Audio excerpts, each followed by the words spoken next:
எல்லாருக்கும் வணக்கங்க. இப்போ நம்ம இயர் வைஸ்ல வரக்கூடிய வீடியோ பார்ப்போம். ஏன்னா எக்ஸாம் இப்போ கிட்ட கால்பர வரப்போது சொல்லிட்டு இருக்காங்க. அதுக்குள்ள பார்த்தீங்கன்னா நம்ம ஒரு சிலலாம் படிச்சு வச்சுக்குவோம். ரிவிஷன் பண்றதுன்றத விட ரிவிஷன் பண்றதுன்னு பார்த்தீங்கன்னா ஏற்கனவே நம்ம படிச்சு ஆழமா படிச்சிருந்துருக்கணும். அப்பதான் ரிவிஷன் பண்ண முடியும். திரும்ப புக்கு புரட்டுறது வேறங்க. நம்ம அதெல்லாம் படிச்சிருக்கணும். அதை ரீகால் பண்ண நாம கொஞ்சம் ஞாபகம் வருதான்னு பார்ப்போம் திரும்பவும். அது பார்த்து நம்ம 2005 ஒன்று சொல்லியிருப்போம். அக்டோபர் 2 ஒரு சேனல் போட்டிருப்போம். அந்த மாதிரி வரக்கூடியதுல இன்னைக்கு 1955 வரக்கூடிய இன்சிடென்ட்லாம் கொஞ்சம் பார்ப்போம். பாருங்க 1955 என்ன இருக்குன்னு பாருங்க. எக்ஸாம் கொஸ்டின் தான், நீங்க செக் பண்ணி பாருங்க. ஒரு சில கொஸ்டின் ரிப்பீட்டா வந்துட்டே இருக்குங்க. அது மாதிரி வரக்கூடியது பாருங்க. 55 ஒரு 8-10 இயர் இருக்கும் இன்சிடென்ட் இருக்கும். அதை கொஞ்சம் பார்க்கலாம் பாருங்க.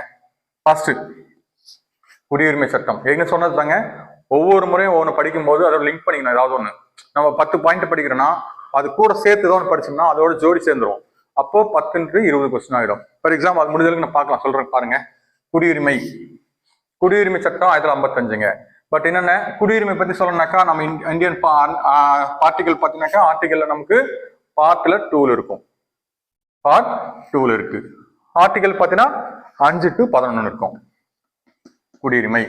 ஓகேங்களா? இப்போ நான் 3 பாயிண்ட் ஆச்சு. நமக்கு பார்ட் 2 இருக்கு 5, 11, 5, 55. நம்ம ஈஸியாக கொஞ்சம் ஞாபகம் வச்சுக்கலாம். ஆர்டிகல் 5ல இருந்து ஆரம்பிச்சு 11 இருக்கு. அப்ப இதுக்குள்ள ஆன்சர் இருக்கு அப்படின்னா 5, 11 மல்டிப்ளை பண்ணா 55 வந்துருது. ஓகேங்களா? குடியுரிமை சட்டம். நெக்ஸ்ட் ஐசிஐசிஐ பேங்க்ங்க, industrial credit investment corporation of India. அந்த பேங்க் இதுக்குன்னே ஒரு முறை கேட்டிருந்தாங்க. ஐசிஐசிஐ என்பது ஒரு கொஸ்டின் கேட்டிருந்தாங்க. என்னன்ட்டு அது ஒரு வங்கி. ஐசிஐசிஐ. நெக்ஸ்ட் பாயிண்ட் பாருங்க, தீண்டாமை ஒழிப்பு சட்டம். தீண்டாமை ஒழிப்பு சட்டம் பாருங்க, நம்ம என்ன சொல்லியிருக்கோம், தீண்டாமை என்ன ஆர்டிகல் இருக்கு, அது ஒரு ஆர்டிகல் 17. தீண்டாமை ஆர்டிகல் 17 இருக்கு. நெக்ஸ்ட் பாயிண்ட் பாருங்க, இந்து திருமண சட்டம். இந்து திருமண சட்டம் 55. அதுலயே பாத்தீங்கன்னா இந்த வாரிசுரிமை சட்டம் ஒன்று இருக்கும். அது அப்படியே இன்னொன்று ஆட் பண்ணோம்னாக்கா திருமணத்துக்கு அப்புறம் வாரிசு ஒன்று ஆட் பண்ணீங்க, ஈஸியா இருக்கும். 1956.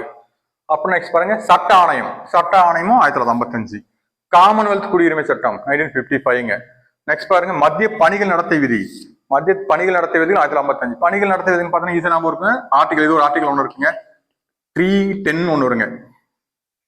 எல்லா பணியாளர்களுக்கும் பாதுகாப்பு, எந்த அரசு இருந்தாலும் அது பாதுகாப்பு அளிக்கிறது 310. நெக்ஸ்ட் பாருங்க, அத்தியாவசிய பொருளுங்க. அத்தியாவசிய பொருள் 5 இருக்குங்க. நம்ம ஜென்ரலா பாத்தீங்கன்னா வீட்டுல 5-3 அடுக்கா இருக்குன்னு சொல்லுவாங்க.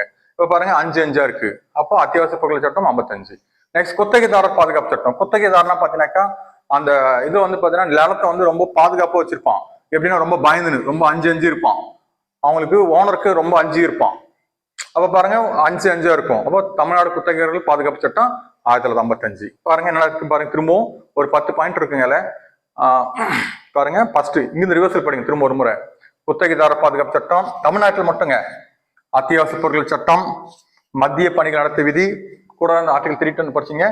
காமன்வெல்த் குடியுரிமை, சட்ட ஆணையம், இந்து திருமணம், தீண்டாமை, ஐசிஎஸ் பேங்க், குடியுரிமை சட்டம். Okay, thank you.